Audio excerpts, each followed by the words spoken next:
everyone, it's Jaclyn with Skin Perfect Academy, Color Me Perfect Cosmetics, and Skin Perfect Spas. I hope you're all doing well this morning, and I thought doing some holiday eyes might be a fun way to kick off this weekend before Christmas.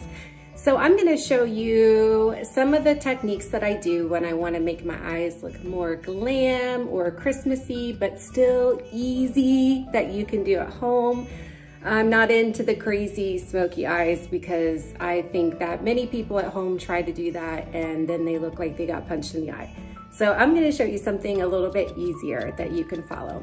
Okay, so first of all, I have used an eye primer. I put our Sensational Eyes Color Me Perfect eye primer on. So that has neutralized all my discoloration on my eyelids, lid color.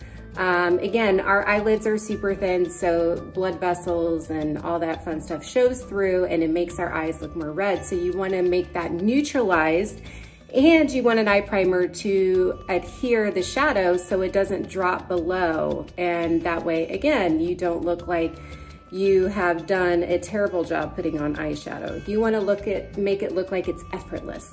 Effortless and easy, that's the key. That's the way Jaclyn does makeup. Okay, so I'm gonna start with the first shade. It's called Panning for Gold, and it's from Color Me Perfect. I'm gonna put it on my eyelid.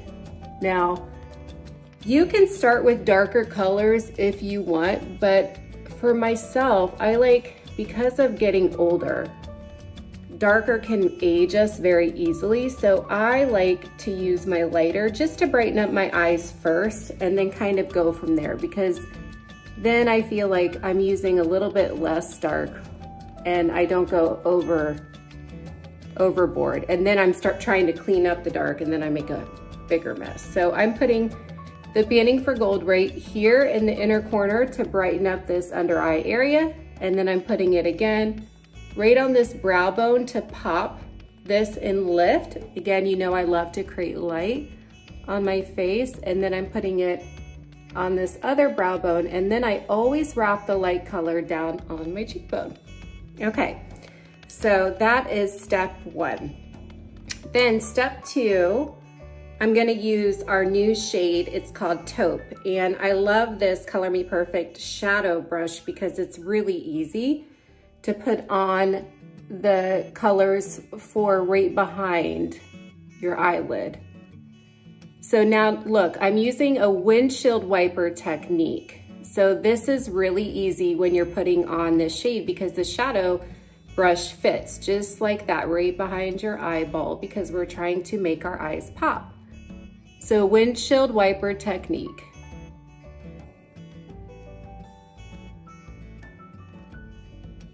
Okay. And then this other eye, really easy. Now, I'm gonna tell you a trick.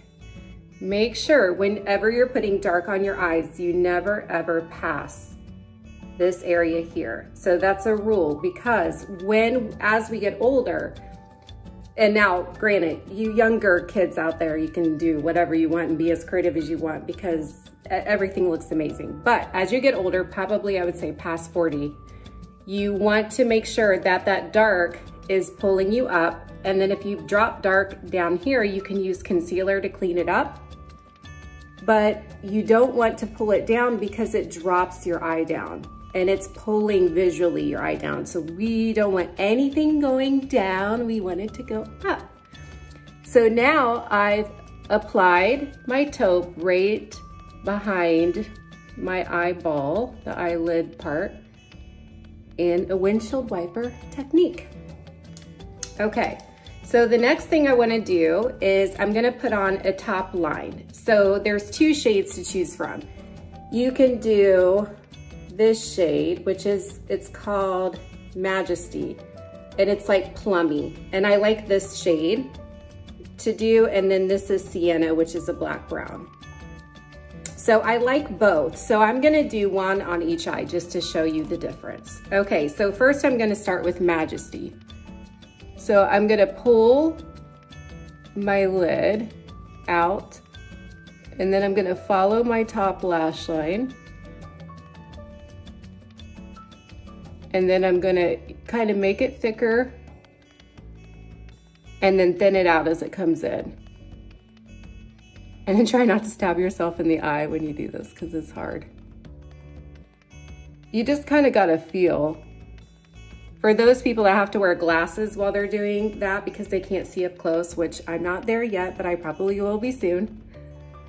It's a little more tricky. But again, feel. So this is sienna, so this is the black brown. You can tell that my left eye, I have to work a little harder vision-wise to see. So I'm following, thickening that corner, as you can see, and then applying the sienna. Now, if you get a little too much, it's not a big deal, big idea, oh gosh. You can clean it up with the Q-tip. So this is Majesty, the purpley color, and then this is the sienna, the black brown. As you can see, it's not a huge difference, slight difference. But you know, my rule of thumb is if you have greenish, more green in your eyes, you want to do Majesty because purples look great on greens. And then if you have sienna, if you have blue eyes, you want to do sienna like a black brown. Now, if you have brown eyes or hazel eyes, you can do any colors because everything looks good, colorful on hazel or brown eyes.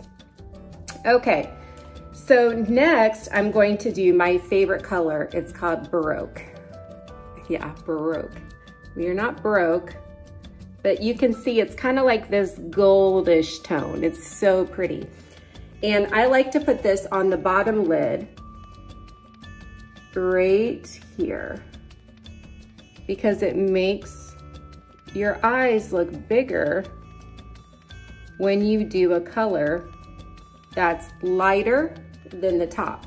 And that makes your eyes look wider and more open. So you don't want to matchy-matchy. You don't want to use this same color that you put on the top lid on the bottom lid. Okay, so now I have that done. Now, I like to take my concealer and make sure I clean up any shadow that's dropped. So, or from when I've tugged on my eyes. Because it tends to happen, it moves your concealer a little bit. Okay. Okay, and then I like to make sure I put a little bit more of that taupe color just right before that bone. So it's pulling it up a little bit. So just slightly dip in your taupe. And you're gonna put it right up on that, just before the top of the orbital bone. So now you can see it's lifting up. It's all about just kind of moving back and forth and shading. And then of course you can blend with your fingertips if you want. But again, the brush is everything. So, okay, I'm going to now put mascara on and then I'll come back and show you. Hi everyone, I am back. So you can see now I've applied, hang on, I have a hair here. Oh, it's driving me nuts. Oh, there we go. Okay, I've applied my mascara, so you can tell it's a big difference because now it feels like the look is more complete. Because anytime you put dark shadow on and you have no mascara, your lashes are like mine, which are blonde and you really can't see them, it's kind of scary and you almost think like you're gonna look like a crazy clown. But believe it or not, that mascara is finishing. And then also just making sure you have your brows filled in. Now I pre-filled mine in when I first started my eyes, just because I like to have that done, or for those of you that have permanent color, and I have some permanent color on my brows, then it's like that frame is there. And I always find that when I have my brows finished before, I'm really not overdoing the eyes. When you kind of do your eyes first and then your brows, sometimes you can be more heavy-handed on your brows, or it just, everything here is too much. So you just, again, we're all about enhancing features. So we're taking your existing features and just enhancing and making them more defined, because that is what creates this visual interest and beauty in the face. Okay, so mascara is done. As you can see, again, if you got a little dot of mascara, you can just take your Q-tip and you can blend it out Just have you kind of look at both eyes. So now, if I have an evening thing going on, I'm gonna show you something like a really fun trick that I'll do right at the end of my eyes. So you wanna find a brush that's like a little detail brush. And I'm gonna dip it in. We have the shimmer gold that we have in more of our loose mineral containers. And I'm gonna put just a little bit of that loose gold right on that inner corner. And this is kind of how I can glam it up for holidays. Like if I'm gonna go out to dinner or do something really festive. And it's not like you fell into shimmer, okay? Not too much, just a little hint. It's just kind of fun. No glitter fans for everyone because then it looks overdone. And always highlighting that inner corner always looks really good because we're usually dark on our inner corner of our eye and it just brightens us up. And yes, I'm a makeup artist that uses my fingertips all the time. Okay, so there is some glimmer and shimmer. And then the last thing you can do is just put a little bit right below the hair on the brow, just to kind of be more playful. Again, this is something you don't have to do, but it's kind of fun. And then you can dust a little bit right in through on your little cheekbone. We don't look like we fell into a glitter fan, but it just kind of brings a little bit more holiday spirit to our eye look. Okay, I am ready for my holiday festivities, although it's like 10 in the morning. And I've got my Good Vibes t-shirt on and I'm gonna go work on the computer and type up an article. But this was fun, so now I'm gonna look amazing for the day, and when I go into the spa, I will be complete for our Friday before Christmas, at least a week before Christmas gift giving. So I hope this video is helpful and I hope you're staying healthy. And I can't wait to share more tips and tricks with you, so make sure you follow me on YouTube and Instagram and Facebook, and we'll keep posting more fun videos and little tiny things that you can learn that may make a difference in your makeup routine. I'll see you next time. Bye.